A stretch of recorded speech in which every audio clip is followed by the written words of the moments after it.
Nandito si Manggado sa Samar. Pati sa Samar naglalaba si Manggado.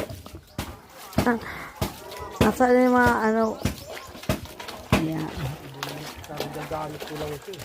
Oh, hindi naman marumi. Yung sa akin naman, gaalikabok lang yan. Yan. Laba mo lang yung sa akin na mapawis. Ha? Yung alin? Masasayang yun. Ayan sa akin pa, ano yun? Malibag yan. Walang bayad ng tubig? May baboy dun. Sa pamangkin ko, lakas eh.